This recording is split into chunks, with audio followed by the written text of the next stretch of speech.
श्रीमद् भगवद गीता की उपदेश स्थली होने का ऐसे हरियाणा के बहुत कर्मठ, सेवा समर्पित और श्रीमद् भगवद गीता के भावों को एक व्यापक प्रेरणा बनाने के लिए प्रतिबद्ध और हर समय भगवद गीता को अपने पास अपने साथ रखने वाले हरियाणा के माननीय मुख्यमंत्री श्री मनोहर लाल जी यहाँ स्वयं उपस्थित हैं। यहाँ इस क्षेत्र के सांसद श्री नायब सिंह जी, हरियाणा के खेल और युवा राज्य मंत्री संदीप सिंह जी, यहाँ इस क्षेत्र के विधायक सुभाष सुधा जी और प्रशासनिक राजनीतिक क्षेत्र के सभी प्रबुद्धजन और कुरुक्षेत्र, आसपास हरियाणा, चंडीगढ़, दिल्ली से आए हुए आप सब पत्रकार भाई बहन, श्रीमद् भगवद गीता का उपदेश कुरुक्षेत्र में इस बार की गीता जयंती जब आएगी तो महाभारत ग्रंथ की गणना के अनुसार 5158 वर्ष इस बार की गीता जयंती पर गीता उपदेश के हो जाएंगे। भगवद गीता एक ऐसा उदार वैश्विक विचार का ग्रंथ है जिसमें कहीं भी किसी भी एक शब्द में न कोई पक्षपात है, न कोई भेदभाव है, न कोई संकीर्णता है, जाति, वर्ग, वर्ण, स्थान या कोई भी सीमा की। बहुत उदार ग्रंथ है। मानसिक शांति से लेकर के विश्व बंधुत्व की और वसुधैव कुटुंबकम की जो एक अवधारणा, जो एक सोच भारतीय मनीषा की रही है, उसको साकार करने में पूर्णतया तर्क संगत सक्षम शास्त्र है श्रीमद् भगवद गीता। यही कारण है कि वर्तमान में भगवद गीता का वह स्वरूप, वह भाव समूचे विश्व तक की एक प्रेरणा बने और कुरुक्षेत्र की धर्मधरा को, क्योंकि यह गौरव प्राप्त हुआ गीता के उपदेश स्थली होने का, और स्वाभाविक है हरियाणा का अपने इस गौरव को समूचे विश्व की पहचान बनाए, ये एक स्वाभाविक जो भाव बना और उस भाव को लेकर के अंतर्राष्ट्रीय गीता महोत्सव के रूप में जो एक पहल यहाँ कुरुक्षेत्र में की गई, वो वास्तव में केवल प्रदर्शनीय नहीं है, वो वास्तव में वर्तमान की आवश्यकता है। जिस प्रकार से वैश्विक वातावरण में कहीं ना कहीं क्षमताओं का ह्रास हो रहा है, कहीं ना कहीं सद्भावनाओं का ह्रास हो रहा है, और कोविड के इस कुछ विकट काल में हम सबने अनुभव किया कि जिस तरह से मानवता त्रस्त हुई, जिस तरह से समस्याओं में ग्रस्त हुई समूची मानवता, केवल अपना देश नहीं पूरा विश्व, और उस समय एक जो बात सामने आई कि कहीं ना कहीं इम्यूनिटी की, शारीरिक इम्यूनिटी के लिए वैक्सीन का उपयोग, उससे लाभ भी हुआ और भारत की एक अग्रणी भूमिका उसमें रही ही, सबका साथ भी रहा, लेकिन मानसिक इम्यूनिटी भी बढ़े, वो बहुत आवश्यक है। मनोबल बढ़े, उसके लिए लगता है भगवद गीता मन के लिए एक वैक्सीन कहो या बूस्टर डोज कहो, मन का एक उपचार है गीता, मन के लिए एक मजबूत आधार है गीता। तो ऐसी सब सोच, बच्चों का एक संस्कार है गीता, युवाओं की चेतना को सन्मार्ग पर लाने का एक आधार है गीता। तो ऐसी सोच के साथ हमें लगता है कि गीता जयंती महोत्सव को इस रूप में आयोजित करना, जिसमें बच्चों की भी भागीदारी है, युवाओं की भी भागीदारी है, जिसमें कॉलेजेस के स्टूडेंट्स को साथ जोड़ा गया है और इस बार एक विशेष रूप से आज़ादी का अमृत महोत्सव, हम सब जानते हैं कि पूरे राष्ट्र की एक पहचान, गौरव, शान इस समय है। उस आज़ादी के अमृत महोत्सव के साथ भगवद गीता और इस गीता जयंती उत्सव को जोड़ने का भी कार्य यहाँ इस बार करने का जो मन हरियाणा सरकार ने बनाया, वो वास्तव में स्तुत्य है, वो वास्तव में राष्ट्र की एक गौरव अभिव्यक्ति ही है। क्योंकि स्वतंत्रता संग्राम में भगवद गीता की जो भूमिका रही, वो आने वाले समय में यहाँ एक प्रदर्शनी भी होगी, जिसमें ऐसा स्वतंत्रता का अमृत महोत्सव और गीता, भगवद गीता, वो स्वतंत्रता सेनानी जिनके हाथ में गीता थी, जिनके साथ में गीता थी, वो चित्र भी सामने राष्ट्र के आए कि राष्ट्र का ये जो स्वरूप था कि किस प्रकार स्वतंत्रता संग्राम में, आज़ादी में भगवद गीता की भूमिका रही। उस पर इस बार कुछ सेमिनार्स भी रहेंगे, कुछ गोष्ठियाँ भी रहेंगी, युवाओं को भी उसके रूप में साथ जोड़ने का और एक प्रेरणा देने का कि किस प्रकार से हमारे वीर सेनानियों ने भगवद गीता को साथ लेकर अपना मनोबल बढ़ाया और राष्ट्र की बलिवेदी पर स्वयं को समर्पित करने में, प्राणोत्सर्ग करने में भी हिचकिचाए नहीं। और वो शक्ति, वो सामर्थ्य, वो बल जो उन्होंने पाया, वो भगवद गीता से पाया। वो एक अद्भुत तस्वीर भी राष्ट्र के नहीं, पूरे विश्व के सामने आए। ऐसा इस बार अंतर्राष्ट्रीय गीता महोत्सव में ऐसा भी एक भाव, एक प्रयास हरियाणा सरकार और इस अंतर्राष्ट्रीय गीता महोत्सव कुरुक्षेत्र विकास बोर्ड के सौजन्य से किया जा रहा है। इसमें नगर की सभी संस्थाओं की सद्भावना साथ जुड़े, हर बार ऐसा प्रयास रहता है। आज भी अनेक बंधु कुरुक्षेत्र नगर के यहाँ उपस्थित हैं, तो ऐसे भी प्रयास है कि ये उत्सव समाज का उत्सव बने, ये उत्सव जन जन का उत्सव बने, ये उत्सव घर घर का उत्सव बने, ये उत्सव सर्वत्र एक प्रकाश फैलाने वाला उत्सव बने। ये उत्सव केवल, क्योंकि ठीक है, निमित्त भले ही सरकार बनी, गौरव है ऐसे विषयों का निमित्त बनना, और कुरुक्षेत्र विकास बोर्ड बना, प्रशासन बना या कोई और बना, लेकिन उत्सव केवल सरकारी उत्सव, क्योंकि गीता केवल सरकार की नहीं, गीता प्रशासन की नहीं, गीता किसी संस्था की नहीं, गीता किसी व्यक्ति की नहीं है, गीता किसी एक की बपौती नहीं है।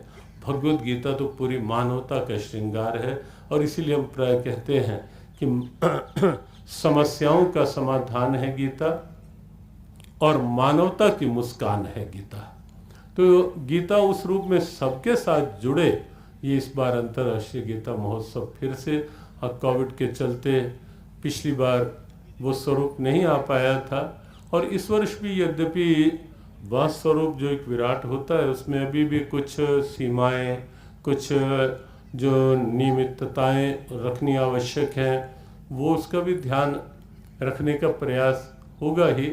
लेकिन तो भी इस बार जिस प्रकार की अनुमति वातावरण की मिली, उसके अनुसार फिर से अंतर्राष्ट्रीय गीता महोत्सव प्रारंभ हो रहा है। 14 तारीख को जो मार्गशीर्ष शुक्ल एकादशी हमारी तिथि परंपरा के अनुसार जो तिथि आती है, उस दिन गीता जयंती उत्सव और संयोग से आज दिसंबर मास प्रारंभ हो रहा है।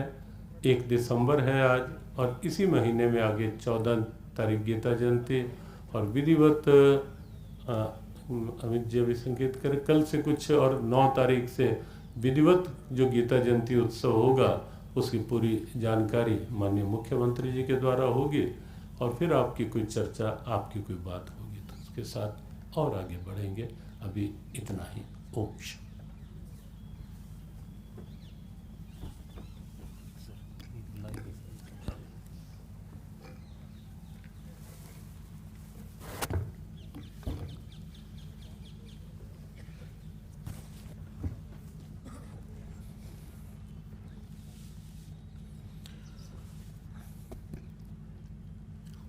गीता मनीषी पूज्य स्वामी ज्ञानानंद जी महाराज,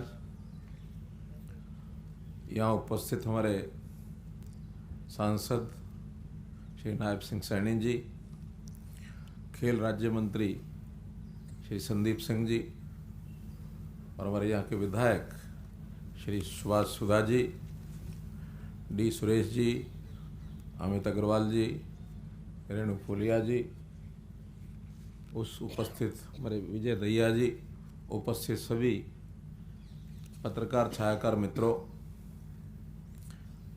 आप सबका ब्रह्म सरोवर के तट पर आज इस प्रेस वार्ता में सबका अभिनंदन, सबका स्वागत है। हम हर बार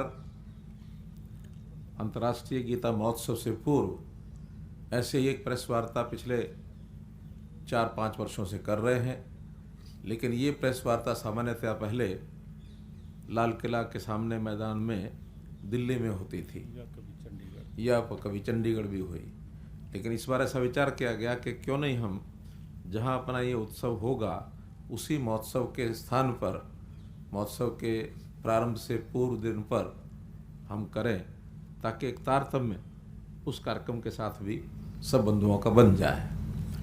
इसलिए आज इस प्रेस वार्ता में आपके साथ सब जानकारियां जो साझी की जाएंगी। धर्म क्षेत्र कुरुक्षेत्र, इसका इतिहास आपको मालूम ही है। भगवान कृष्ण ने मोहग्रस्त अर्जुन को किस प्रकार से गीता का संदेश देकर और कैसे अपने लक्ष्य को प्राप्त करना है, यानी एक तरफ युद्ध का मैदान है, एक तरफ उपदेश और संदेश चल रहे हैं, जीवन का सार ये बताया जा रहा है, कैसा भव्य दृश्य रहा होगा, जैसा बताया कि 5158 वर्ष पहले हर देश, खास करके जिनकी जड़ें उनकी इतिहास में, संस्कृति में बहुत पुरानी ऐसी मानी जाती हैं, ऐसा अपना देश भारतवर्ष है। इसके इतिहास के बारे में अलग अलग से परिभाषाएं दी गई हैं और लाखों वर्ष की परंपरा में यानी बताने की कथाएं भी यहाँ चलती हैं, हजारों वर्ष तो सब बताते ही हैं। आज प्रातःकाल संयोग से मैं किसी एक कक्षा में जापान का इतिहास सुन रहा था। आप लोगों को जानकारी होगी कि मैंने एक जापानी भाषा सीखने के लिए एक पाठ्यक्रम उसमें प्रवेश लिया है। संयोग से हमारे कुरुक्षेत्र विश्वविद्यालय के कुलपति वो भी उसमें मेरे सहपाठी हैं। तो जो वक्ता थे जापान का इतिहास बता रहे थे, साथ साथ भाषा के साथ साथ बता रहे थे। तो जो जानकारी का इतिहास वहाँ का सिर्फ 16,000 वर्ष का है। हालांकि जापानी को भी बहुत प्राचीन देश माना जाता है। 16,000 वर्षों में कब कब कैसे कैसे विकास हुआ, उसी प्रकार से हम अपने देश के बारे में विचार करते तो अपने देश का भी विकास इसी प्रकार से बढ़ता चला गया। बहुत पुराना नहीं तो पिछले 2000 साल का इतिहास तो हमको मालूम है कि कैसे हम गुलाम हो गए, कैसे आक्रमण हमने झेले, दूसरे देशों के जो आक्रमणकारी आए, कैसे अब अंग्रेज़ों ने ईस्ट इंडिया कंपनी नाम से व्यापार करने के लिए आए, उन्होंने हमको गुलाम बना लिया। क्रांतिकारियों ने एक बहुत ही अजूबा किया, प्रेरणा लेकर उनके मन में एक उत्साह आया, शहादत दी और आज़ादी मिली। अलग बात है कि हमको आज़ादी भी एक खंडित भारत की मिली है, देश का विभाजन हो गया। लेकिन इस सारे इतिहास में भी श्रीमद् भगवत गीता का इतिहास उसके साथ जो जुड़ा हुआ है, बहुत से ऐसे शहीद हैं, उन्होंने प्रेरणा गीता से ली है। क्योंकि गीता हर व्यक्ति के जीवन के लिए कुछ ना कुछ सिखाती है, चाहे वो विद्यार्थी के लिए हो, चाहे वो किसी किसान के लिए हो, चाहे वो सैनिक के लिए हो, चाहे वो अध्यापक के लिए हो, चाहे वो समाज सेवक के लिए हो। जब ये सारी श्रृंखला लिखी जा रही थी, स्वामी ज्ञानानंद जी स्वयं लिख रहे थे, तो मैंने एक दिन ऐसे ही कह दिया राजनीतिज्ञों के लिए भी गीता। तो मैं आभारी हूँ स्वामी जी का कि एक पुस्तक इन्होंने राजनीतिज्ञों के ऊपर भी लिख दी कि राजनीति में भी गीता आखिर तो जीवन का सार है, तो राजनीति भी उस जीवन से बाहर तो नहीं है, इसलिए उसके ऊपर भी लिखी गई। बहुत ऐसे संदेश गीता के माध्यम से व्यक्ति को जीने के लिए, एक स्वच्छ जीवन जीने के लिए मिलते हैं। तो ऐसी गीता की जयंती, एक सामान्य कार्यक्रम पहले यहाँ चलता था, लेकिन हम जैसे 2014 में आए और संयोग से 2014 के वर्ष में यहाँ प्रधानमंत्री जी भी आए, नरेंद्र मोदी जी जब आए तो उन्होंने इन्हें एक वक्तव्य दिया कि कुरुक्षेत्र को गीता स्थली के रूप में पहचान दिलाने के लिए हर संभव प्रयास किया जाएगा। तभी एक प्रेरणा मिली कि हम क्यों नहीं इस कार्यक्रम को और बड़ा करें, न केवल हरियाणा तक सीमित हो, न केवल अपने देश तक सीमित हो, बल्कि अंतर्राष्ट्रीय स्तर पर भी हमारी इस गीता का सार, क्योंकि किसी एक समाज के साथ बंधा हुआ नहीं है, किसी एक धर्म के साथ, किसी एक पूजा पद्धति के साथ, किसी एक ऐसे वर्ग के साथ ये गीता का सार बंधा हुआ नहीं है, मानवता के लिए है। दुनिया को भी गीता के माध्यम से हम बहुत कुछ बता सकते हैं।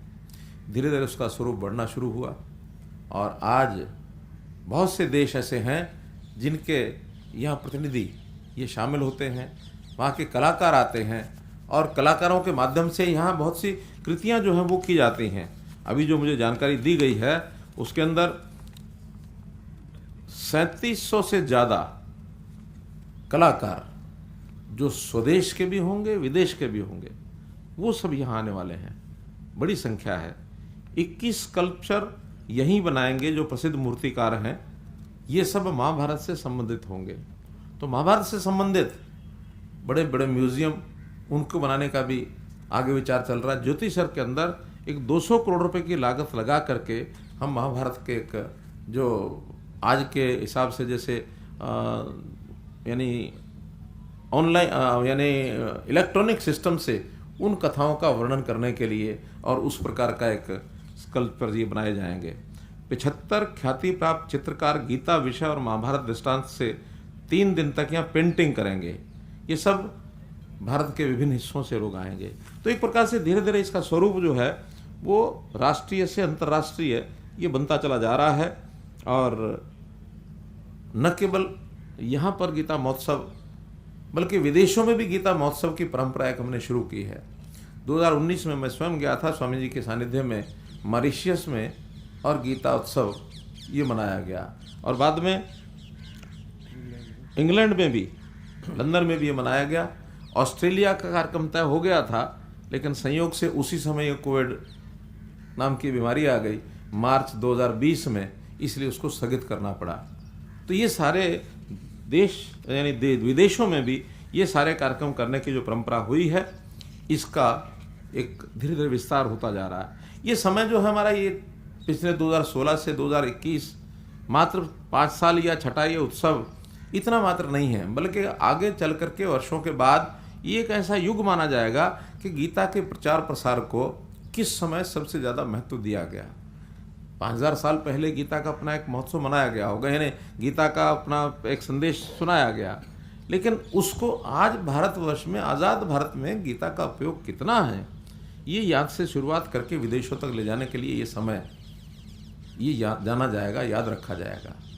और अभी जैसे आज़ादी के अमृत महोत्सव की बात आई तो उसकी झलक भी यहाँ मिलेगी। आखिर हमारे बलिदानियों ने, हमारे देश की आज़ाद कराने वाले लोगों ने, उन्होंने भी गीता का संबल इस नाते से कितना उसका उपयोग किया है, इसका भी एक प्रयोग होगा। और लगातार जैसे कल से 2 दिसंबर से ये कार्यक्रम शुरू होंगे, 19 दिसंबर तक चलेंगे। प्रमुख कार्यक्रम जो है वो 9 से लेकर 14 तक, क्योंकि 14 तारीख गीता जयंती का दिन है, तो उस दिन तक ये जो 6 दिन का कार्यक्रम उसमें अलग अलग प्रकार के सब कार्यक्रम होंगे। ऑनलाइन भी बहुत लोग जुड़े हैं। अभी 25 से ज़्यादा देशों के लोग, जिसमें अमेरिका है, कनाडा है, ऑस्ट्रेलिया है, यूके है, ऐसे 25 से ज़्यादा देशों के लोग, लगभग 3.5 लाख लोग जो हैं सोशल मीडिया के माध्यम से इस सारे अभियान के साथ जुड़े हुए हैं। और अभी यानी जो वेबसाइट बनाई है, उस वेबसाइट को भी 2,30,000 से ज़्यादा लोगों ने अपडेट किया है।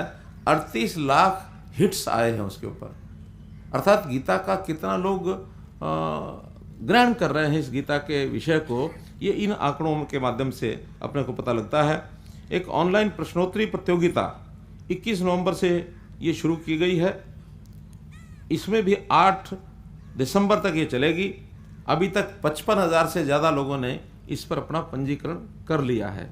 और इस प्रतियोगिता में श्लोक्स बोलने का, लिखने का, वो जो सारी प्रतियोगिताएं हैं, उसके माध्यम से इन सब लोगों को एक अवसर जो है वो मिलेगा। तो ऐसे यही जो ब्रह्म सरोवर है, इसके चारों तरफ स्टॉल्स लगाने के लिए दुकानें बनी हुई हैं। तो वहाँ पर शिल्प और जो सरस मेला होगा उसमें लगभग कितनी दुकानें हैं? लगभग 1400 के आसपास। तो 400 के आसपास ये सब दुकानें हैं, शायद ज़्यादा होंगी, एक छोड़ के एक दे रहे हैं इस बार हम। 800 के लगभग हैं, एक छोड़ के एक दे रहे हैं, ताकि कोविड के उस सारे लिमिटेशन का उसमें भी ध्यान रखा जा सके। तो इस प्रकार ये जो गीता महोत्सव का जो कार्यक्रम है, हवन और यज्ञ के साथ कल ये शुरू होगा। संस्थाएं जो है ये सब इसमें भाग ले रही हैं, जो भी कुरुक्षेत्र की संस्थाएं हैं। कुरुक्षेत्र का जो विश्वविद्यालय है, इसमें भी एक 3 दिन की गीता संगोष्ठी ये भी उसमें होगी। ऐसे ही जो आसपास के स्थान हैं, यानी कुरुक्षेत्र के और आसपास के 48 कोस का एक एरिया है, इसकी परिक्रमा में अभी तक 134 स्थान ये पहले आते थे, और अब से 30 नए स्थान इस बार पहचान किया गया कि उन स्थानों को कहीं उस समय छूटे या नहीं, उसका महत्व पता लगा, तो ऐसे वहाँ के स्थानीय लोगों को वहाँ का जो महत्व बताया है, तो ऐसे 30 नए स्थान भी हैं वो इस बार जोड़े जा रहे हैं। तो ये संख्या 164 हो जाएगी, और सब 164 स्थानों पर धीरे धीरे इन दिनों में कहीं 2 दिन, कहीं 3 दिन, कहीं 5 दिन, कहीं 1 दिन, वहाँ भी इस प्रकार के कार्यक्रम हों, ताकि गीतामयी एक सारा वातावरण इन सब जो महाभारत से प्रभावित क्षेत्र रहा है 48 कोस का, उसके अंदर ये सब बने। सांस्कृतिक कार्यक्रम उनका भी आयोजन किया जाएगा, जिसके अंदर स्वदेशी और विदेशी सब कलाकार, खास करके पुरुषोत्तम बाग में जो ब्रह्म सरोवर में आज़ादी के अमृत महोत्सव पर आधारित जो भव्य सांस्कृतिक कार्यक्रम होंगे, बहुत हर दिन सायंकाल के समय ऐसे सांस्कृतिक कार्यक्रमों का आयोजन भी किया जाएगा। हर दिन के कलाकार और उसका जो थीम है वो अलग अलग होगा, ताकि लोग उसको देख सकें, उसका आनंद ले सकें। संत सम्मेलन 12 दिसंबर 2021 को वो संत सम्मेलन होगा, जहाँ सारे देश के विदेश के संत समागम, यानी संतों के विचार, आखिर हर किसी व्यक्ति का, सिटीजन का अलग अलग प्रकार से गीता का अध्ययन करने का या गीता को ग्रहण करने का अलग अलग प्रकार होता है। उसी प्रकार से संतों ने जो इसके विवेचन किए हैं गीता के, उनके एक सम्मेलन के माध्यम से वो व्याख्यान भी होंगे, और उससे भी हमें एक बहुत बड़ा लाभ मिलेगा। गीता के जो सेमिनार, हवन, यज्ञ, पाठ का आयोजन जैसा मैंने बताया ही है, वो सब होंगे लगातार 12 से लेकर 14 दिसंबर तक। महाविद्यालयों में गीता संसद का आयोजन 13 दिसंबर को जितने महाविद्यालय हैं उन सब में गीता संसद का आयोजन करने के लिए कहा गया है, ताकि वहाँ के जो विद्यार्थी हैं वो गीता संसद के रूप में उस पर भी अपने विचारमय से नाते से वो करेंगे।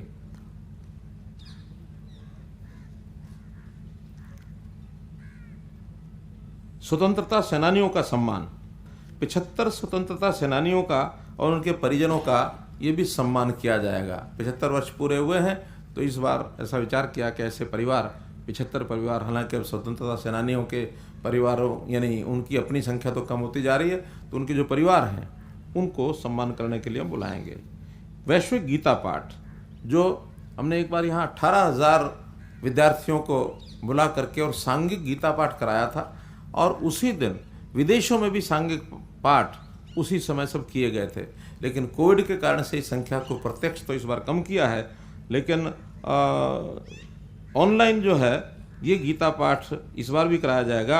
1100 विद्यार्थियों द्वारा ये गीता पाठ इस बार यहाँ किया जाएगा, और 55,000 विद्यार्थी और देश विदेश से लाखों गीत प्रेमी जो श्रद्धालु ऑनलाइन पर जुड़ेंगे। तो इस प्रकार से एक बड़ी संख्या में ये सब लोग इसमें जुड़ने वाले हैं। ऐसे ही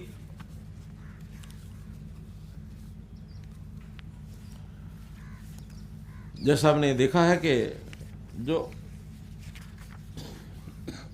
प्रदर्शनियों का भी आयोजन होगा, 10 प्रमुख प्रदर्शनियां ये लगाई जाएंगी, जिसमें विश्वगुरु भारत 48 को का जो कुरुक्षेत्र, संत कबीर, संत रविदास, महर्षि वाल्मीकि, आज़ादी अमृत महोत्सव, उनकी सबकी अलग अलग जगह पर प्रदर्शनियां भी होंगी, ताकि लोग बाहर से जो आएंगे, हर बार लगभग जब सामान्य परिस्थिति में गीता महोत्सव था तो 25 लाख तक भी लोगों की उपस्थिति रही थी। एक साल को छोड़ दे अगर हम कोविड को, तो उससे पहले 25 लाख तक भी पहुंचे हैं। अब इस बार उतना तो ज़्यादा नहीं एक्सपेक्ट करते, लेकिन फिर भी बड़ी संख्या में लोग आएंगे। जैसा बताया कि कोविड की जो मर्यादा है उसको ध्यान में रख करके ये सारे कार्यक्रम किए जाएंगे। उन सब के लिए ऐसी 10 प्रमुख प्रदर्शनियाँ वो भी लगाई जाएंगी। पुस्तक मेला ये लगाया जाएगा। एक हरियाणा का पैविलियन जिसमें हरियाणा की संस्कृति है, शिल्पकला है, खान पान है, बाकी सब है, ये पीछे ही ये बनाया गया है, उसका भी लोग जो है दर्शन कर सकेंगे।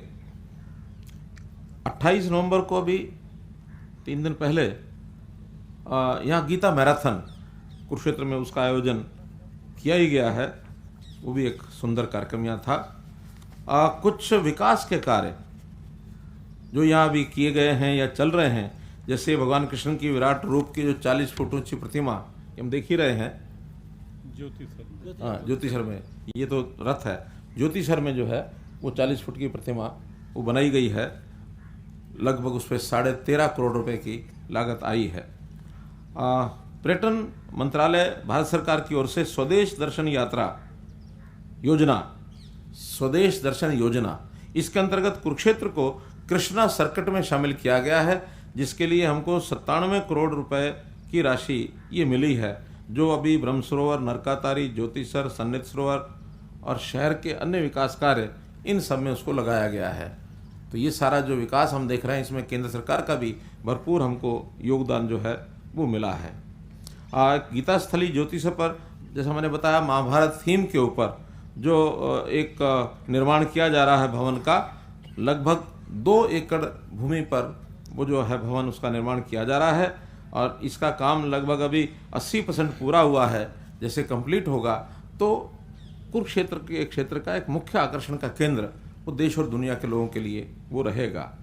वहाँ आधुनिक मल्टीमीडिया जो प्रणाली है उससे वहाँ के जो दृश्य है महाभारत के वो सब दिखाए जाएंगे और उसमें श्रीमद् भागवत गीता, सरस्वती नदी, वैदिक सभ्यता, ऐसे भी सब दृश्य वहाँ पर दिखाए जाएंगे, जिसकी लागत जो है लगभग 205 करोड़ रुपया जो मैंने बताई है वो सब उसकी होने वाली है। यहाँ के जो ट्रेन्स हैं, कुरुक्षेत्र का जो रेलवे स्टेशन है उसको भी रेनोवेट किया जा रहा है, ताकि वहाँ भी जो यात्री आते हैं या ट्रेन वहाँ से निकलती हैं, अगर मात्र देख भर लेगा अगर वहाँ स्टेशन को कोई यात्री, तो उनको भी महाभारत की एक प्रकार से नगरी है उसका आभास होगा। और वहाँ से जो जाने आने वाली ट्रेन्स हैं उनकी जो नई ट्रेन्स हैं मथुरा और हरिद्वार से जोड़ने के लिए कुछ ट्रेन्स यहाँ से चलाई जाएंगी, ताकि कुरुक्षेत्र तीर्थस्थली से और मथुरा तीर्थस्थली और हरिद्वार तीर्थस्थली उनके साथ भी ट्रेन्स यात्रियों को, तीर्थ यात्रियों को उसका लाभ होगा। स्वच्छता के नाते भी इस कुरुक्षेत्र नगर का बहुत ध्यान रखा जा रहा है। हमने इसको एक अभियान चलाया, एक योजना बनाई है, दिव्य कुरुक्षेत्र योजना।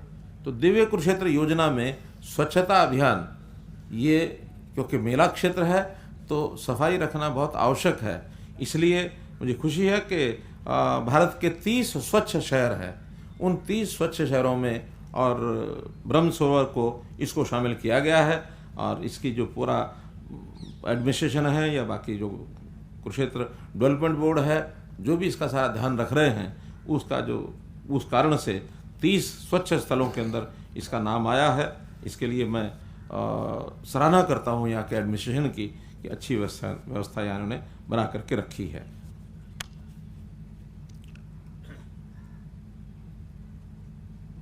एक डिमांड थी यहाँ की कि जो कुरुक्षेत्र नगर है इसके प्रवेश द्वार जितने भी हैं, बाहर से जो लोग प्रवेश करते हैं उनके ऊपर प्रवेश द्वार बनाए जाएं। जैसे हमने करनाल में 7 नगर, 7 मार्ग हैं बाहर निकलने वाले, तो 7 पर 7 द्वार बनाए हैं। ऐसे ही यहाँ जितने प्रमुख मार्ग हैं, जो भी कुरुक्षेत्र से बाहर निकलते हैं या बाहर से कुरुक्षेत्र आते हैं, उन सब के ऊपर प्रवेश द्वार जो है, स्वागत द्वार है, वो उसी प्रकार से बनाए जाएंगे। ज्योतिसर तीर्थ पर और उसका विकास, जैसे ब्रह्म सरोवर का तो काफ़ी मात्रा में विकास हुआ है, लेकिन वहाँ की विकास की गाथा 2023 तक मैं समझता हूँ पूर्ण होगी। अभी उसमें 2 वर्ष और लगेंगे। स्वामी जी ने जैसे बताया कि अभी तक सरकारी सहायता से, सहयोग से ये सारे मेले, ये जो कार्यक्रम अपना अंतर्राष्ट्रीय गीता महोत्सव का होता है, वो प्रारंभ में तो सारा सरकारी था, बाद में धीरे धीरे उसमें सामाजिक संस्थाओं का योगदान बढ़ रहा है। और जो 2 वर्ष पहले हमारा जो गीता महोत्सव का कार्यक्रम हुआ था, उसमें तो सरकार का खर्च ना के बराबर था। जितनी पार्टिसिपेशन है वो चाहे कुरुक्षेत्र जिले की थी या आसपास के लोगों ने इस पूरा किया। अब इस बार हमने विचार किया है कि इसकी एक कोई समिति, अंतर्राष्ट्रीय गीता महोत्सव समिति बनाकर उसको पंजीकृत कराया जाए, ताकि वो पंजीकृत समिति जो है आगे से वही उस कार्यक्रम को मुख्य रूप से योजना बनाएगी, करेगी। सहयोग सारा प्रशासन का होगा, उसमें कुरुक्षेत्र डेवलपमेंट बोर्ड का भी होगा, यहाँ के जिला प्रशासन का भी होगा, हरियाणा सरकार का भी होगा, लेकिन मुख्य रूप से जो समिति है, आयोजन समिति कहें या उसको स्वागत समिति कहें, वो समिति इस कार्यक्रम को यानी ओन करेगी और वही सारा कार्यक्रम करेगी। और इसमें देश भर के लोगों का जितना ज़्यादा योगदान करा सकते हैं, जितना पार्टिसिपेशन ज़्यादा करा सकते हैं, उस प्रकार का, जैसे कुंभ मेला टाइप होते हैं, इस प्रकार के मेले का आयोजन इसमें हो, ताकि इसकी ख्याति वो देश के साथ साथ विदेशों तक भी बनी रहे। तो इस राष्ट्रीय उत्थान का जो संस्कृति उत्थान के जो कार्यक्रम है, खास करके क्षेत्र का, इसको कैसे हम और अधिक सफल कर सकें, इस ओर हम आगे बढ़ेंगे। आपका बहुत बहुत धन्यवाद। कोई बात आपने अब पूछनी बतानी हो तो बता सकते हैं।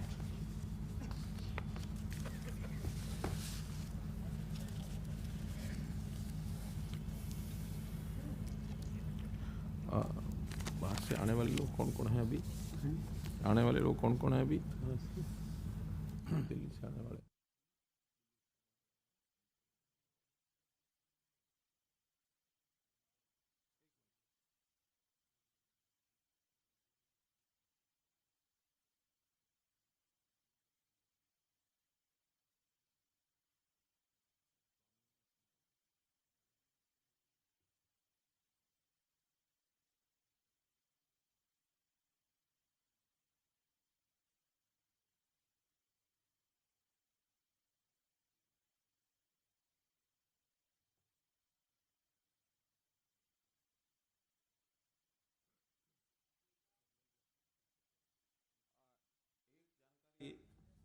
वो बीच में मैं दे नहीं पाया। जो हमारे यहाँ जो भी अतिथि या जो पार्टिसिपेंट्स मुख्य जो लोग हैं वो आ रहे हैं, उनमें विशेष नाम है, जैसे लोकसभा स्पीकर एक दिन कार्यक्रम में वो आएंगे। हमारे जो श्री कृष्ण रेड्डी हैं, पर्यटन मंत्री हैं, धर्मेंद्र प्रधान हैं, इनके कार्यक्रम तय हो गए हैं और बातचीत चल रही है। कुछ लोगों का और भी आने का हो सकता है और संभावना ये भी है कि प्रधानमंत्री जी भी ऑनलाइन किसी एक अवसर पर, और वो तो प्रारंभ के दिन 12 तारीख को, 9 तारीख को, नहीं तो फिर 14 को, जिस दिन भी उनका अवसर मिलेगा हमें। गुजरात के राज्यपाल श्री आचार्य देवव्रत जी वो 9 तारीख को आएंगे। और ऐसे ही शंकराचार्य स्वामी रामानुजाचार्य जी वो इसमें आएंगे। स्वामी अवधेशानंद जी हैं जो जूना पीठाधीश हैं, जो हरिद्वार जिनका स्थान है। स्वामी गुरुशरणानंद जी हैं, स्वामी रामदेव जी हैं। तो ऐसे प्रमुख संत हैं। वैसे तो लगभग 250 के आसपास संत जनों का आना होगा, विदेशों के बहुत लोग आने वाले हैं, लेकिन प्रमुख नाम जो है ये मैंने बताए हैं। और हर संप्रदाय के साथ बताइए। सीएम साहब कौन माइक से कौन बोल रहे हैं? हाँ इधर बोले। सीएम साहब, कुरुक्षेत्र को केंद्र सरकार ने भी कृष्णा सर्किट में रखा है डेवलपमेंट में। आपने जानकारी दी है सर कि कितना पैसा अभी तक कृष्णा सर्किट से कुरुक्षेत्र डेवलपमेंट के लिए आया है और उसमें किस तरीके के काम आप कर रहे हैं? मैंने बताया 97 करोड़ रुपया जो कृष्णा सर्किट 1 में जो हमें मिला है, वो काम अभी चल रहे हैं। 4-5 जगह के मैंने बताया, नरकातारी में भी चल रहा है, ज्योतिसर का भी है, यहाँ ब्रह्म स्वरूप भी लगा है, अलग अलग स्थानों। कुछ पैसा उसमें शहर के विकास के लिए भी लगा है। तो ऐसे 97 करोड़ रुपया कुल पहली कृष्णा सर्किट 1 में हमको मिला। हमने कृष्णा सर्किट 2 के लिए भी कहा हुआ, कुछ काम और बचे हैं ताकि उसमें भी हमको कुछ पैसा मिले। सीएम साहब, आपके 2014 से आने के बाद जो यहाँ के डेवलपमेंट के कार्य हुए, उससे पहले क्यों नहीं इतना ध्यान दिया? इसके बाद अब चलो पहले वालों के पास चलते हैं, आप और मैं दोनों। ये आपके दो इधर है जो कांग्रेस वाले दूसरे पूछेंगे भी क्यों नहीं कराया।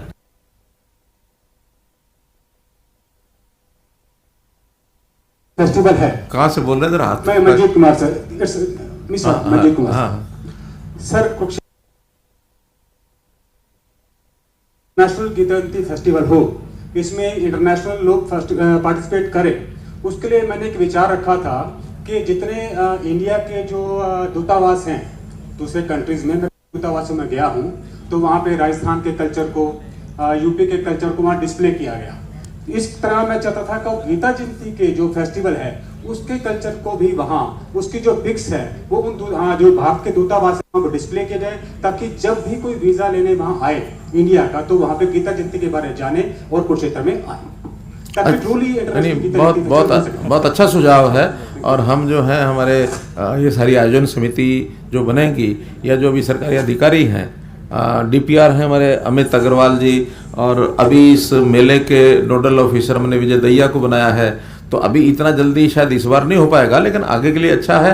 ये सारी पिक्टोरियल जो सारा विषय है ये वहाँ उनको पहुँचाएंगे ताकि वहाँ लगाएं वो। और हम तो अपना जो अंतर्राष्ट्रीय हमारा जो है मंत्रालय MEA एक्सटर्नल अफेयर्स मिनिस्ट्री, उनको भी कहेंगे कि हाँ ये सारा कार्यक्रम वहाँ जाना चाहिए। सीएम साहब, एक सवाल है मेरा। हाँ सीएम साहब, अमूमन देखा गया है कि भारत में सभी को पता महाभारत क्या चीज है, लेकिन यहाँ पर बहुत से ऐसे राज्य हैं जहाँ पर कृष्ण को जानने की बहुत से लोग उत्सुकता है। जिस प्रकार का कार्यक्रम आप चंडीगढ़ करते हैं या कुरुक्षेत्र कर रहे हैं या और जगह पे दिल्ली में भी करते हैं, क्या कभी आपके दिमाग में ऐसी कोई योजना है कि ऐसे कार्यक्रम अन्य राज्यों के मुख्यालयों पे किए जाएं ताकि वहां से पर्यटक आए और हरियाणा को आर्थिक रूप से भी लाभ हो और साथ साथ जो आपकी योजना है वो उन तक भी पहुंचाई जा सके?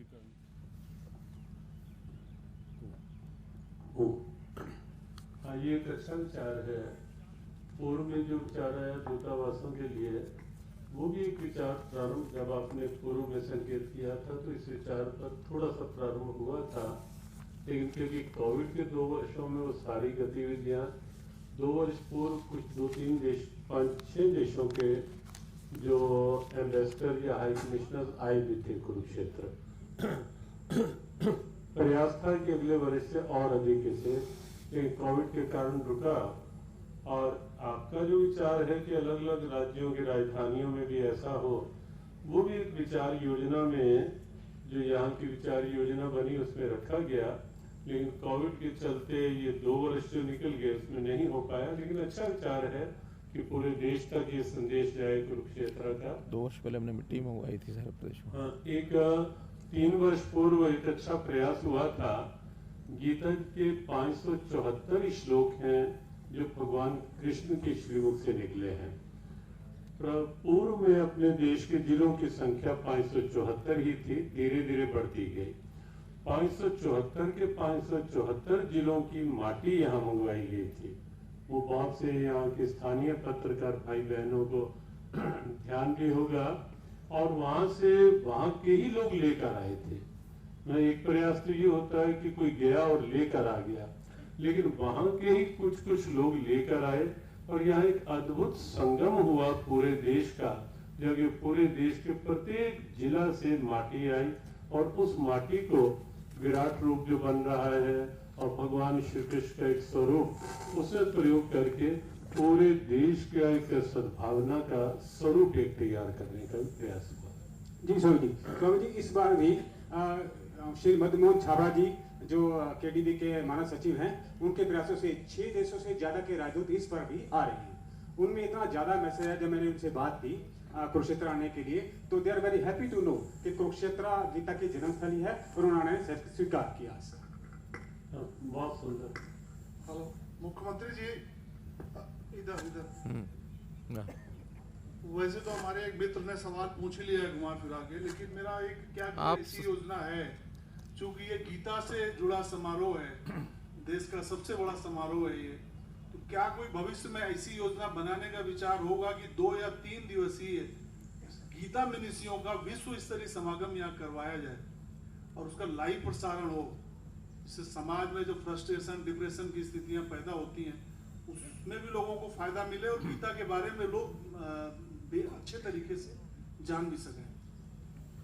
सीएम साहब, हाँ, अच्छा लग रहा है कि पत्रकार भाइयों के द्वारा कोई प्रश्न नहीं हो रहे हैं, लेकिन बहुत सुंदर सुंदर सुझाव आ रहे हैं। और ये सुझाव भी विश्व भर के स्कॉलर, वैसे प्रयास भी हुआ लगभग एक बार अपने यहाँ 27-28 देशों के स्कॉलर पहुंचे और ऑनलाइन जोड़ने का भी पिछले देशों का रहा और वृहद रूप दिया जाने की आवश्यकता है और दिया जा सकता है। सीएम साहब, आपने कुरुक्षेत्र के बहुत सारे तीर्थों के विकास करने की बात कही है, लेकिन मैं कुरुक्षेत्र में रहता हूं और मेरे ध्यान में है कि बहुत सारे यहाँ के लोकल तीर्थ अभी भी विकास की ओर नहीं चल रहे हैं, ना ही उनके विकास की ओर कोई ध्यान दिया जा रहा है। ये जो ब्रह्म सरोवर का गेट है, बिल्कुल इसके सामने गुरु गोरखनाथ जी के मंदिर के सामने एक प्राचीन शिव शंकर जी का मंदिर है, उसमें आज भी कोई विकास नहीं किया जा रहा है, ना कोई ध्यान दे रहा है, गंदगी के ढेर लगे हुए हैं। उसके साथ ही जो मेन हॉल है वो खुले पड़े हैं, हजारों लाखों लोग यहाँ पे आएंगे, कोई भी व्यक्ति उसमें गिर के कोई भी नुकसान हो सकता है, कोई चोट फेट लग सकती है, उसकी ओर कोई ध्यान नहीं दिया जा रहा है। पूरे कुरुक्षेत्र की पेरिफेरी में जो ये चारों तरफ सड़क है, इस सड़क पर चारों तरफ आज भी गंदगी के ढेर लगे हुए हैं, आप सर्वे करवा सकते हो। चारों तरफ गंदगी ही गंदगी पड़ी है, कोई ध्यान नहीं दिया जा रहा है। इसके साथ ही जो बेसहारा पशु हैं, मैं शाम को हर रोज ब्रह्म सरोवर पे सैर करने चलिए जाता हूं, थोड़ा ऐसा करो ना, ऐसा करो जो ये सारी बातें आप बता रहे हो, हमारा जो स्थानीय एडमिनिस्ट्रेशन है थोड़ा उनको बताओगे तो कुछ ना कुछ आपको भी लाभ मिलेगा, उनको भी मिलेगा। हम आपकी बातें सब आप पहुंचा देंगे, लेकिन इन प्रशासन इसकी ओर कोई ध्यान नहीं दे रहा है। हर रोज समझ गए। आज ये अलग विषय है, आप अगर अलग से बताएंगे तो वो भी ठीक हो जाएगा, लेकिन ये सारा गीता जयंती के साथ उसको ना जोड़ो। मैंने तो मंदिरों के विकास की बात भी कही है। तो वो गीता अभी गीता बहुत सारे तीर्थ है, किसी की ओर कोई ध्यान नहीं दिया। अभी गीता जयंती। सीएम साहब, 48 कोस के लिए आपका कितना बजट आया और क्या कुछ विकास कार्य? कौन बोल रहे हैं, कहाँ से बोल रहे हैं?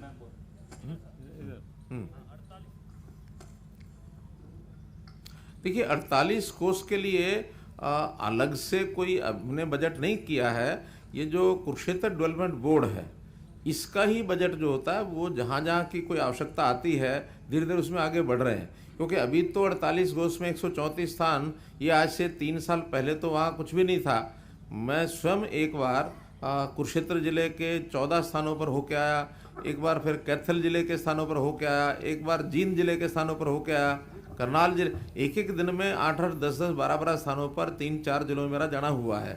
वहाँ अभी तो जितनी आवश्यकताएं होती हैं, कहीं जो है वहाँ उनकी वॉल बनानी है, जो है उसको बनाना है, कहीं वहाँ शेड्स बनाने हैं, कहीं उनकी शौचालयों की आवश्यकता थी बनाने की, जो तीर्थयात्री आते हैं वहाँ उनके लिए। तो ऐसी छोटी छोटी जितनी आवश्यकताएं थी, कहीं करोड़ की, कहीं 2 करोड़ की, बहुत मुश्किल से 3 सालों में हमने 25-30 करोड़ रुपया लगाया होगा।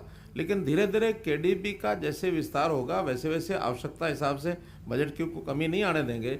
जितना यहाँ से अभी कितना कुरुक्षेत्र डेवलपमेंट बोर्ड का बजट 14-15 करोड़ कितना है? 20 करोड़ क्या?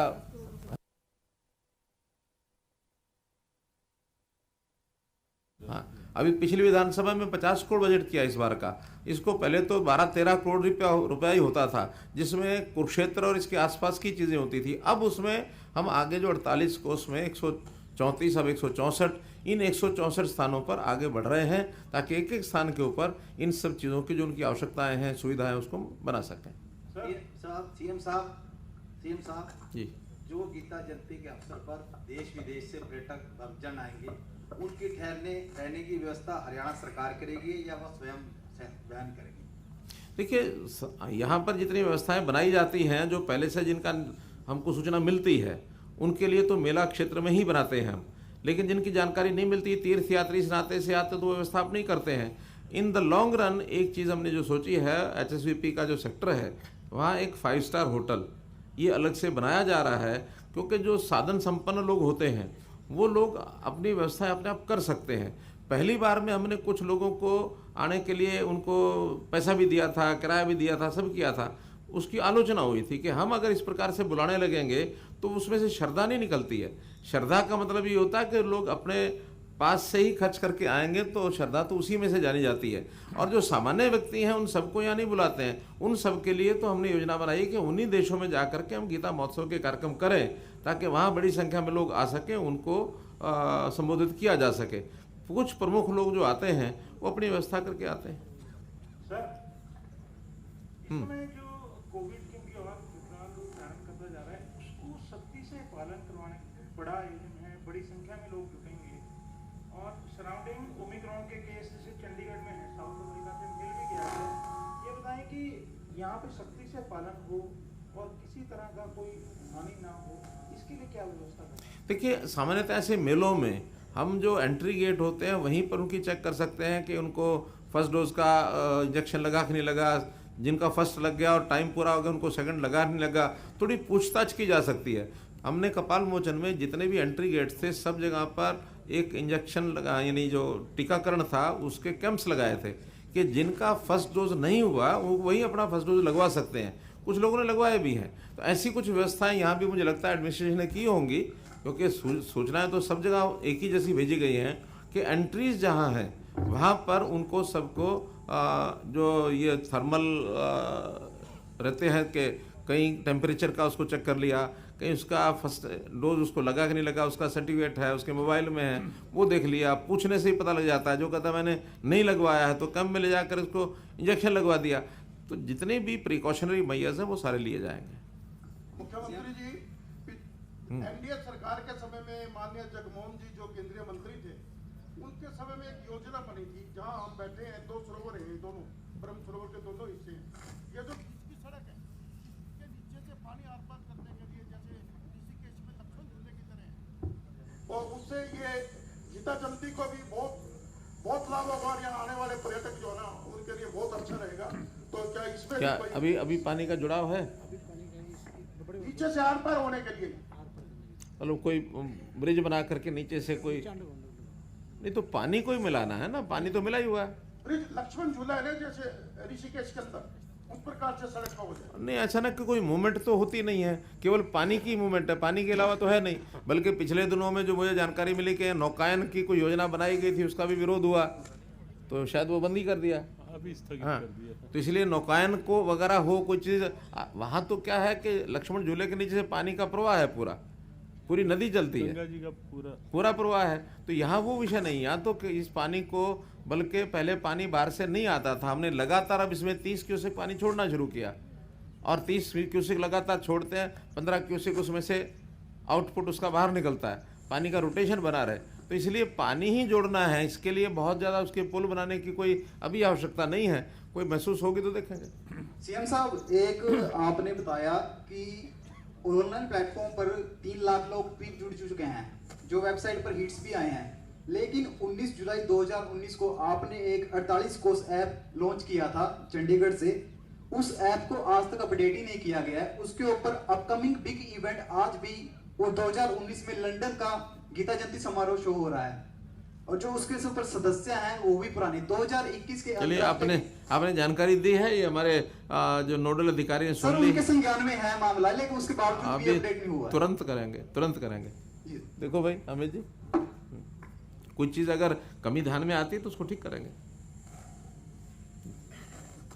ठीक है, बहुत बहुत धन्यवाद। आज आप लोगों ने पूरा भ्रमण किया कि नहीं किया कुरुक्षेत्र का? नहीं किया तो ये तो पहले कर लेना चाहिए था। मैंने तो इसलिए समय बदला था कि भी 2-3 घंटे का समय दे दो। पहले हमने 1 बजे का समय रखा था इसका। जा रहे? चलिए, सब लोग ज्योति सर जरूर जाए। यूके से अरुण ठाकुर जी कहाँ हैं? अरुण ठाकुर जी आए हैं, गीता जयंती तक रहेंगे और बड़ी भूमिका रही जब अंतर्राष्ट्रीय गीता महोत्सव यूके में हुआ और गीता जी को House of Commons, House of Lords में विराजित करने वाली जो टीम थी, उस टीम के एक बड़े सक्रिय सदस्य थे वो। चलिए, बहुत बहुत धन्यवाद।